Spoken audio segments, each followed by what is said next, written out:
സേവാഭാരതിയും K Chittilappilly ഫൗണ്ടേഷനും തലചായ്ക്കാനൊരിടം പദ്ധതിയിൽ തൃക്കരിപ്പൂർ പഞ്ചായത്തിൽ Thekkumpad T V ഭാസ്കരനും കുടുംബത്തിനും നിർമ്മിച്ചു നൽകിയ വീടിന്റെ സമർപ്പണവും താക്കോൽ ദാനവും നടത്തി.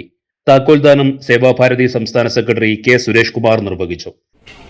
സമാജത്തില് വീടിന്റെ കാര്യത്തിൽ മാത്രമല്ല, ഏതൊരു ദുഃഖദുരിതവും ഏതൊരു വ്യക്തിക്കാണെങ്കിലും കുടുംബത്തിനാണെങ്കിലും സംഭവിക്കുകയാണെങ്കിൽ അതിന് ഒരു സമാജമെന്ന നിലയിൽ ഒരുമിച്ച് അത് പരിഹരിക്കാൻ വേണ്ടതായ ഒരു പരിശ്രമം നമ്മുടെ ഭാഗത്തു നിന്നുണ്ടാകണം എന്നുള്ളത്. ആ പരിശ്രമം നടത്തി അതിൻ്റെ ഒരു വിജയമാണ് നമ്മളിവിടെ കണ്ടത് എന്ന് നമുക്ക് മനസ്സിലാക്കാം. സേവാഭാരതിയുടെ പ്രവർത്തനം ഏതാണ്ട് 927 യൂണിറ്റുകളായി കേരളത്തിൽ നടക്കുകയാണ്.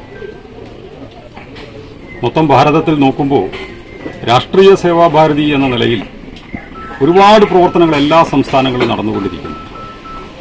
വിദേശ രാജ്യങ്ങളിലാണെങ്കിൽ സേവാ ഇന്റർനാഷണൽ വിശ്വസേവാഭാരതി എന്ന നിലയിലും ലോകം മുഴുവൻ പ്രവർത്തിച്ചുകൊണ്ടിരിക്കുകയാണ്. ഇങ്ങനെ മഹത്തായൊരു സേവന പ്രവർത്തനത്തിന്റെ ഒരു സംഘടനയുടെ ഭാഗമായിട്ടാണ് ഇന്ന് തൃക്കരിപ്പൂരിലും ഈ ഒരു കാര്യം നടന്നിരിക്കുന്നത്.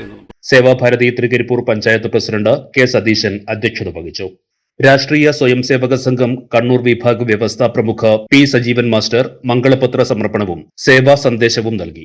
സേവാഭാരതി കാസർഗോഡ് ജില്ലാ secretary A K Sangeetha Vijayan, ശ്രീരാമവില്യം കഴകം president V V Raghavan master, Thiruvambady ക്ഷേത്രം president P C Radhakrishnan, Seva Bharati panchayat secretary P B Rajan, V Balachandran എന്നിവർ സംസാരിച്ചു. ചടങ്ങിൽ സേവാഭാരതിയുടെ ജില്ലാ യൂണിറ്റ് കാര്യകർത്താക്കളും മറ്റ് സാമൂഹിക സാംസ്കാരിക രംഗത്തെ പ്രമുഖ വ്യക്തിത്വങ്ങളും നാട്ടുകാരും പങ്കെടുത്തു.